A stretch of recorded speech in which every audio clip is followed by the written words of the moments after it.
So first we're going to start by making the dough for the samosa. So I've taken 1.5 cup of whole wheat flour. To that I'm going to add 7 teaspoons of hot melted ghee or clarified butter. Now knead this or crumble the dough with this hot ghee, and you should be able to hold the flour in your hand. That means the ghee has nicely coated the flour. Now we're going to add a little water at a time, and we're going to make this really soft and flexible dough.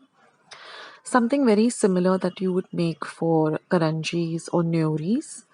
I will leave a link for that. Now you could use maida also, but I'm going with whole wheat flour for these samosas. Now knead the dough nicely for 2 minutes because we want a very flexible dough, because when we're rolling out the dough, we're not going to use any flour.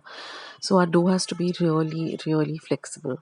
And we're going to now, just rest the dough for about 10 to 15 minutes once we have kneaded it. Now after 10 to 15 minutes, I'm going to add 1/4 teaspoon of cumin seeds and 1/4 teaspoon of ova or ajwain. Again, knead the dough and just set it aside. Now we'll start working on our filling while the dough is resting. So here I've taken 4 large potatoes and I'm just boiled them. I'll leave the instructions of how to boil the potatoes, and then I'm going to peel them and really mash them well. Then I'm going to add some salt to taste and again mix the potatoes really well with the salt.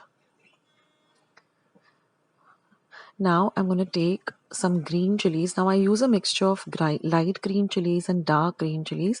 The ratio is always 2:1. So if I'm using 2 light green chilies, I use 1 dark chili. That will give you the right amount of spice hit. Now altogether I've taken about 10 chilies. I will leave the instructions of how many dark and how many light. And I'm going to make this into a very nice fine paste of the green chilies. Then I'm going to take 1 inch of ginger and grate the ginger really, really well. So now that our prepping is done, let me take you through all the ingredients for the filling. So here we have our mashed potatoes, we have the green chili paste. Here is the grated ginger. Now besides these 3 ingredients that you've already seen, I'm also going to be using 1 teaspoon of Kitchen King masala. This really elevates the flavor of the samosa.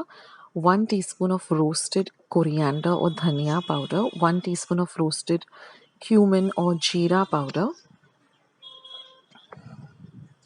This is half a teaspoon of just plain cumin seeds.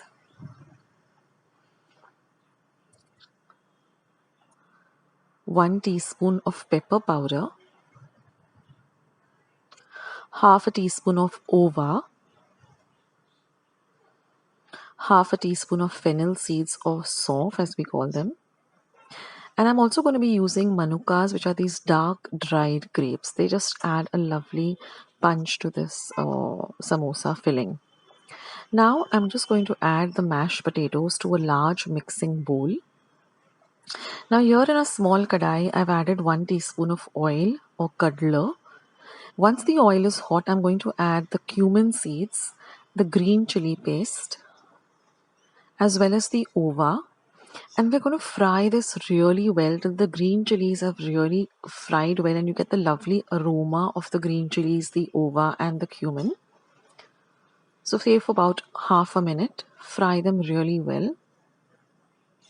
And now I'm going to add this to my mashed potatoes. So just flatten out the mashed potatoes and add this lovely mixture that we've just fried to the mashed potatoes.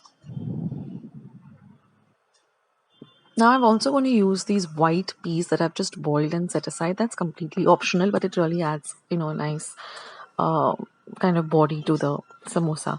Now I'm going to add all the ingredients that I mentioned, all the dry powders, grated ginger. So I'm going to be adding all of that. And you can add it to taste also. So once you've added all the powders, like the measurements that I have given you, if you find that you need a little bit more of pepper or a little bit more of cumin, you can always add according to your taste. But guys, this tastes just like the samosas that you get outside in restaurants. It's so flavorsome and so delicious.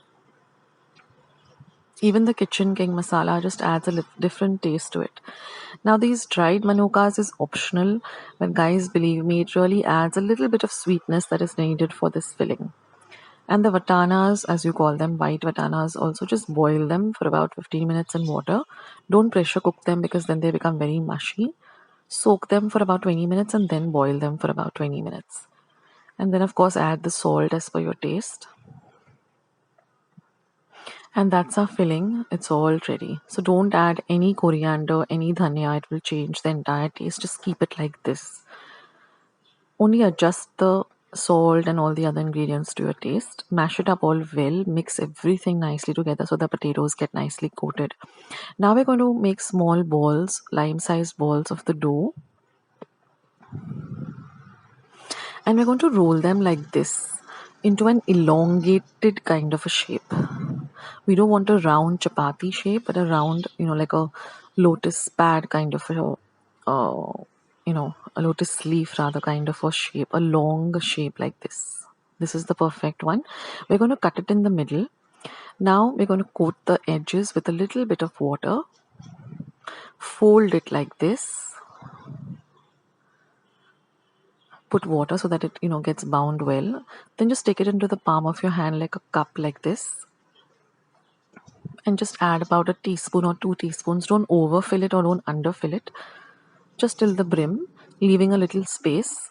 Then again apply a little bit of water and seal the edges. Now it's very important to seal the edges just like we do with karanjis or nyoris. Sealing the edges is very important. Otherwise when you go to fry them, if the filling comes out again, it's a big fiasco. So I'm showing you 2 more. And once you get the hang of it, it'll be very, very easy to do it.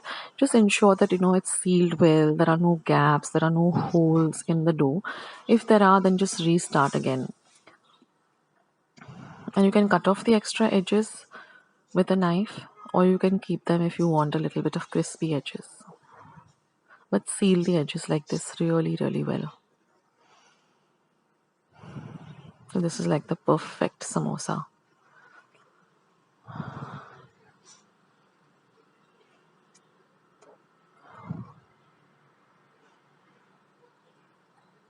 So you can make all of these samosas and keep them aside. You can even store them in a airtight container for a day or two. Don't keep them longer for a day or two in the refrigerator. And whenever hunger strikes, you can just deep fry them. So now that our samosas are ready, I'm just going to heat some oil and I'm just going to deep fry them till they're nice and golden brown in color on a medium to high heat, but keep an eye on it. And then just drain the excess oil on some kitchen napkins and you're all set to go. Now I'll be serving this with a special chutney. I will be sharing that chutney recipe very soon, but it's this typical chutneys that you get with the Punjabi samosas in like real good restaurants.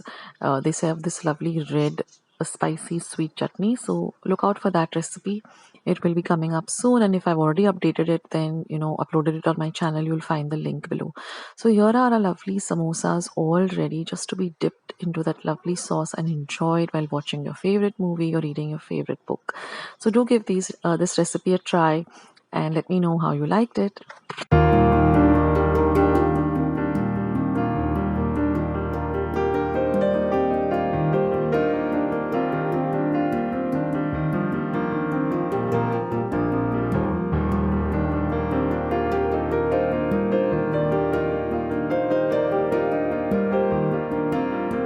Friends, I hope you liked today's recipe as well as today's video, and if you would like to see more videos like this, then don't forget to leave this video a big thumbs up. Also by clicking the thumbs up icon. Also don't forget to subscribe to my channel and become a part of Akshata's Recipes. Once you have subscribed, there is a small little bell icon that will pop up, so just click on that. That way whenever I put up a new recipe or a new video, you get a message for the same. So on that note, I'll say bye and I'll catch you in my next video sooner than you think. This is Akshata saying bye, take care, stay healthy, stay fit, be kind and loving to one another. So till we meet again, bye.